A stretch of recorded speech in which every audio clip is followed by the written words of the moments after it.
사람이 길들이지 않았다. 친화력이 높은 늑대들이 스스로 가축화된 것이다. 이 친화력 좋은 늑대들이 지구상에서 가장 성공한 종 가운데 하나가 되었다. 어떻게 개는 진화하고 인간과 가까워졌을까요? 사실 야생 늑대를 길들이려는 시도가 또 있었어요. 근데 늑대는 여우보다는 훨씬 더 실험하기가 어렵고, 일단 늑대는 체구도 훨씬 크고 더 무섭죠. 성격도 아주 조심스럽고 예민합니다. 인간을 경계합니다. 아마 초기의 개도 똑같았을 거예요. 그런데 빙하기 춥습니다. 늑대들이 먹을 게 없어졌어요. 인간이 살고 있는 그 작은 캠프에 다가온 늑대들이 있었습니다. 불도 피우고 먹을 것도 있다는 사실을 늑대들이 아는 건 그렇게 어렵진 않았을 겁니다. 하지만 잘못 접근했다가는 사람들이 집단으로 달려들어가지고 늑대를 사냥할 게 뻔하니까 조심스러웠겠죠. 하지만 너무 배가 고팠던 늑대 중에 일부가 사람이 살고 있는 캠프 주변을 서성거리게 됩니다. 그리고 흥미롭게도 사람들은 음식을 먹고 그 일부를 쓰레기로 버린다는 사실을 알게 됐습니다. 배설물도 마찬가지입니다. 배고프고 굶주린 늑대에게는 아주 일용할 양식이었습니다. 두려움과 불안을 이기고 사람이 사는 캠프에 접근할 정도로 침착하고 용감했던 개, 쓰레기를 먹으면서 생존을 하게 됩니다. 그러지 않았던 개들, 인간을 경계하고 두려워했던 늑대들, 아마 추운 겨울을 이기지 못하고 상당수가 죽었을 겁니다. 시간이 지납니다. 늑대들 중에서 인간을 덜 두려워하는 늑대들이 점점 더 높은 생존 확률을 보이게 됩니다. 사람들 주변에 늑대들이 많이 모여서 서성거리게 됐을 겁니다. 그리고 암컷과 수컷 중에 수컷은 서로 교배를 하게 됩니다. 서로 비슷한 형질을 가진 늑대끼리 교배하는 현상, 이걸 동류교배라고 합니다. 그리고 새끼도 낳았을 겁니다. 그리고 새끼 중에 일부는 귀여운 늑대 새끼는 사람이 갖다 키우기도 했을 겁니다. 식성도 바뀝니다. 사람 주변에 살다 보니까 사람이 먹다 남은 혹은 사람들이 먹는 것과 비슷한 음식을 먹게 됩니다. 그래서 개는요, 인간이 먹는 거면 거의 대부분 먹을 수 있어요. 심지어 언어를 발명합니다. 개가 말을 한다고? 개는 말을 못하죠. 하지만 집에서 개를 키우시는 분들은 알 거예요. 개는요, 늑대보다 훨씬 자주 짖습니다. 낑낑대고 칭얼대고 고함치고 소리칩니다. 개 표정을 보시면 다양한 표정들이 있습니다. 울고 웃고 슬퍼하고 두려워하는 표정들도 개 얼굴을 보면 다 느낄 수 있습니다. 심지어 개는 인간의 언어도 이해합니다. 완벽하진 않겠지만 주인이 하는 말을 상당한 수준으로 이해할 수 있습니다. 사실요, 개와 인간은요, 서로 만나기 전부터 공통점이 많았어요. 인간은 침팬지와의 공통조상에서 갈라졌고 개는 늑대와의 공통조상에서 갈라졌는데 둘 다 사회적 동물입니다. 무리를 지어 삽니다. 그리고 둘 다 사냥을 좋아합니다. 인간은 사냥을 할 때 절대 혼자 사냥하지 않습니다. 집단으로 사냥합니다. 여러 명이 팀을 만들어서 사냥을 하고 공평하게 나누어 먹습니다. 늑대도 마찬가지입니다. 늑대도 집단 사냥을 합니다. 우두머리가, 즉 리더가 사냥을 지휘하고 나머지 늑대들이 가서 사냥을 돕습니다. 그리고 사냥에 성공하면 그 성취물을 늑대들은 나누어 먹습니다. 그런데 개와 인간은 사냥을 위한 동반자로서 만나게 됩니다. 인간의 캠프 주변에서 어울려 다니던 개 중에 하나가 유독 더 다정하고 두려움이 없는 그런 개가 있었다고 합시다. 사람들은 팀을 만들어서 사냥을 나갔습니다. 그런데 그 개가 웬일인지 그 사냥팀을 따라 나서기 시작했네요. 그리고 사냥이 시작됩니다. 사냥을 하는 데 있어서 개가 현실적인 도움, 효과적인 조력자가 된다는 사실을 알게 됩니다.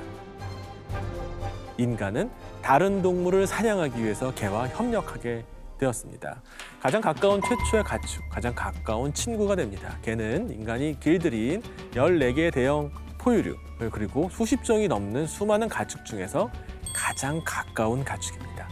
양순하고 더 착한 개일수록, 더 인간을 잘 따르는 개일수록 인간이 더 좋아했을 거예요. 개 입장에서도 인간과 잘 사이좋게 지내면 나쁠 게 없습니다. 늑대 사회로 돌아가지 않을 겁니다. 수만 년 동안 이러한 상황이 반복이 됐습니다. 우리들은 개를 사랑하도록 진화했고 개도 인간을 사랑하도록 진화됐습니다. 바로 가축과 도메스티케이션, 같은 지붕 아래서 개와 인간이라고 하는 다른 종이 공생을 하게 됩니다. 그 공생을 만든 가장 강력한 힘은 바로 친화력입니다. 인위적인 교배가 없이도요. 이런 식의 자연적인 가축화를 통해서 친화력이 일어날 수 있다는 것을 우리는 개를 통해서 알 수 있습니다. 개는요, 현재 지구상에 수천만 마리에 달하는 개가 살고 있어요. 늑대는 어떨까요?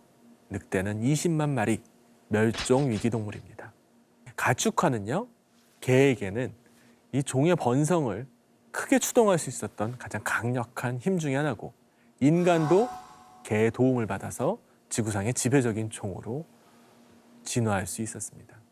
진화라는 일종의 게임에서 승리한 이상적인 방법은요, 어떤 경우에는요, 협력을 만들어내는 친화력을 극대화하는 것입니다. 친화력을 가지고 있는 동물들은 손에 꼽습니다. 그리고 인간만큼 친화력을 가지고 있는 동물은 거의 없어요. 우리 인간이 가지고 있는 이 친화력, 그런데 혹시 자기가축화와 관련이 있는 거 아닐까? 비슷한 점이 너무 많거든요. 학자들은 의심을 하기 시작했습니다. 사람 자기가축화 가설은 자연 선택이 다정하게 행동하는 개체들에게 우호적으로 작용해서 우리가 유연하게 협력하고 의사소통할 수 있는 능력을 향상시켰을 것이라고 가정한다. 자기가축화 가설, 옳다면 우리 종이 번성한 것은 우리가 똑똑해졌기 때문이 아니라 친화적으로 진화했기 때문이다. 네, 우리들은 인간이 지금처럼 번성한 이유를 도구의 개발이라든지 언어라든지 혹은 높은 수준의 지적 능력이라고 생각하곤 합니다. 물론 그런 것도 중요했어요. 그런데 최근 인류학적인 가설에 따르면 자기가축화도 아주 중요한 역할을 했다고 생각하고 있습니다. 가축화라는 말은 뭔가 어감은 좋지 않아요. 가축 같은 인간 이러면 뭔가 좀 부정적인 느낌이죠. 하지만 여기서의 가축화는 서로가 서로에게 없어서는 안 되는 존재, 바로 길들여진다는 그 뜻을 담고 있습니다. 우리들은요, 다른 사람, 심지어 비친족한테도 따뜻하고 친근합니다.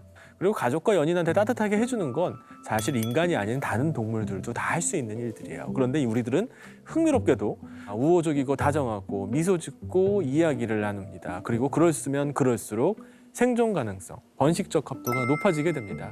친구도 많아지고요. 친구가 많아지면 뭐 소개팅도 더 많이 시켜주겠죠? 그러면 더 마음에 드는 짝을 만날 가능성도 높아질 겁니다. 그리고 내가 낳은 아이들을 주변에 도움을 받아서 잘 키울 수 있는 가능성도 높아지게 되겠죠. 특히 인간은 아주 놀라운 진화적 형질을 가지고 있어요. 바로 높은 수준의 언어 구사 능력입니다. 언어 능력은요, 이 비친족 사이에 다양한 정서와 생각을 나눌 수 있는 효과적인 의사소통 시스템입니다. 협력적인 의사소통, 사회적 관계망의 확장을 일구게 되죠. 친근함은 복잡한 사회에서 사회적 네트워크를 통해 자신의 적합도를 크게 향상시킬 수 있는 힘이 됩니다. 우리들은 전보다 더 친근하고 더 다정한 종으로 가축화되게 됩니다. 인간은 자기 가축화를 통해서 다양한 형질들이 나타나게 됐는데, 친근함이나 다정함뿐만이 아니라 얼굴도 바뀝니다.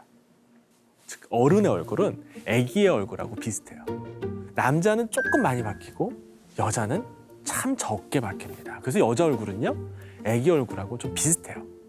우리가 여성적인 얼굴이다라고 말하는 건 사실 어린아이의 얼굴이다라고 말하는 것과 거의 비슷합니다. 그래서 동안을 좋아하는 건 더 예뻐 보인다, 더 어려 보인다, 뭐 그런 거죠.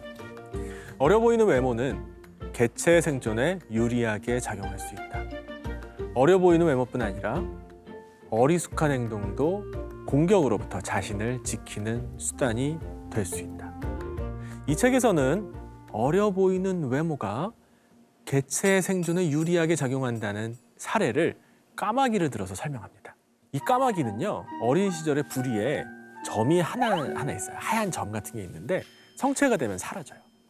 그런데 성체 까마귀들은 서로를 공격적으로 대하면서 싸우는 그런 경향이 있는데, 이상하게 이 하얀 점이 있는 까마귀한테는 공격을 하지 않습니다. 새끼 까마귀라 이거죠. 심지어 어른 까마귀한테도 이렇게 하얀색 점을 칠하면 다른 까마귀들이 공격을 안 해요. 어떻게 이런 일이 일어날 수 있을까요? 콘라드 로렌츠를 비롯한 동물행동학자들은 귀여운 얼굴이 우리들한테 돌봄이라고 하는 선천적 해발기구를 활성화시키는 자동화된 신호다라고 주장을 합니다. 여러분, 귀여운 대상을 볼 때 마음속에 어떤 마음이 듭니까? 보살피고 싶은 마음이 생겨요. 이건 곰곰이 따져보고 내리는 결정이 아니에요. 아이의 얼굴이 우리들에게 그러한 돌봄의 감정을 유발하는 강력한 힘이 있기 때문입니다. 어린 애들은요, 그게 동물이든 인간이든 자신이 스스로 자기를 보호할 능력이 없어요. 부모가 됐던 주변 사람이 됐던 도움을 적극적으로 받아야 됩니다. 주변의 동종 개체들한테 도움을 적극적으로 받지 못한 새끼들은 생존하기가 어렵습니다. 귀엽지 않은 새끼들은 귀여운 새끼보다 불리했거든요. 본능적인 행동이지만 결국 긴 진화를 통해 가지고 무의식적으로 의도하고 있는 행동인지도 모릅니다. 아기를 귀여워하는 본능은 다른 종의 새끼를 볼 때도 활성화됩니다. 네, 우리들은 유기견 보호소에 가서 쭉 개들을 보고 내가 입양하고 싶은 개를 고릅니다. 만약에 오랫동안 주인을 찾지 못하면, 그리고 유기견 보호소의 자리가 부족해지면 살처분이 된다고 합니다. 어떤 개가 새로 주인을 만나서 다시 새로운 삶을 시작하고 새끼도 낳을 가능성이 높을까요? 네, 바로 귀여운 개가 새 주인을 만날 가능성이 훨씬 높습니다. 뭐 귀엽지 않은 개한테는 좀 슬픈 일이긴 하겠습니다만 긴 진화사를 통해서 이런 일이 계속 반복됐습니다. 가축은요, 주인이 포식자의 공격도 막아주고 먹을 것도 주고 보금자리도 마련해 줍니다. 심지어 번식도 주인이 얘한테 번식적 기회를 더 많이 줄 수도 얘한테는 덜 줄 수도 있어요. 이런 식의 피드백, 되먹임이 수십, 수백, 수천 세대 반복되면서 가축은 성체가 되어도 점점 귀여운 형태를 가지도록 진화했습니다. 특히 인간과 가까운 동물, 바로 개나 고양이에서 이런 현상이 두드러지게 나타납니다. 뭐 말이라든지 이런 가축들은 우리가 타고 다녀야 되니까 그런 신체적인 능력이 더 중요하죠.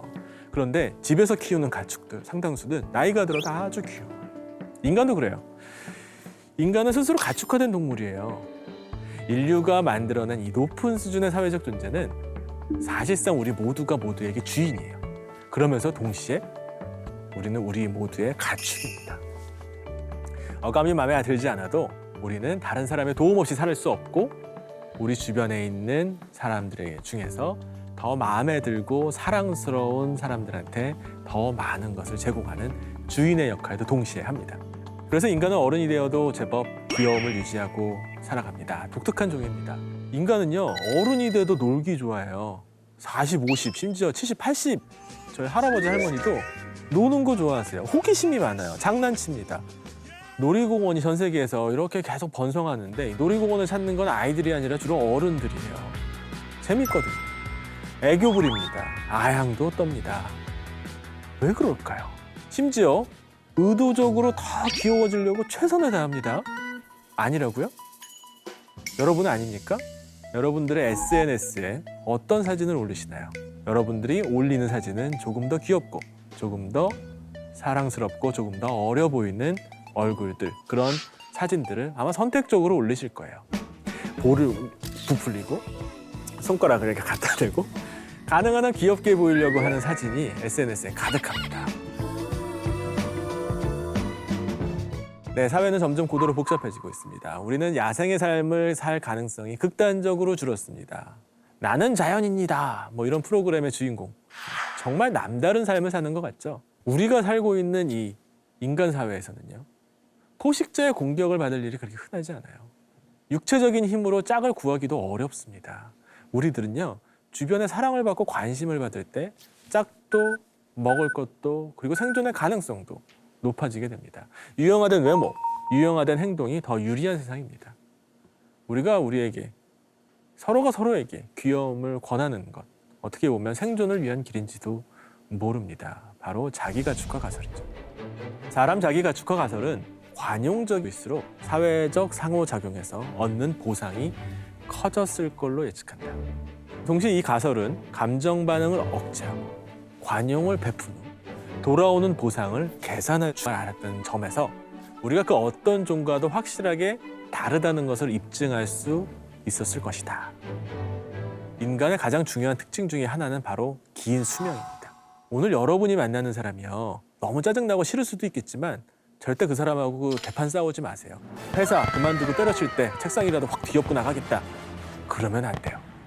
왜냐하면 긴 세월 동안 사회적 관계를 이루기 때문에 또 만날 일이 있습니다. 그리고 우리들은 누가 나한테 뭘 줬는지 안 줬는지를 정확하게 기억합니다. 이런 독특한 인지 능력의 진화를 통해서 아주 흥미로운 일이 벌어집니다. 바로 은혜에 보답하고 원수에게 복수하는 일입니다. 장기적인 상호관계를 통해 가지고 대인관계의 대차대조표를 계속 적어 나갑니다. 그리고 내가 누구를 만날 때 어떤 행동을 할지 결정하게 됩니다. 이러한 선택적 혹은 차별적 협력의 전제 조건이 하나 있어요. 바로 개체구분 능력입니다. 흥미롭게도 인간을 제외한 다른 동물들은요, 같은 종에 속하는 동물들을 알긴 알아요. 내가 뭐 새면 제가 나랑 같은 새야. 내가 물고기면 제가 우리 종에 속하는 물고기야. 이거는 식별해요. 그런데 하나하나를 구분하지는 못합니다. 하지만 인간은 아닙니다. 철수, 영희, 민수, 민호 다 하나하나 구분할 수 있어요. 이렇기 때문에 이 이기적이고 계산적인 삶이 아니라 관대한 삶이 더 중요해지게 됩니다.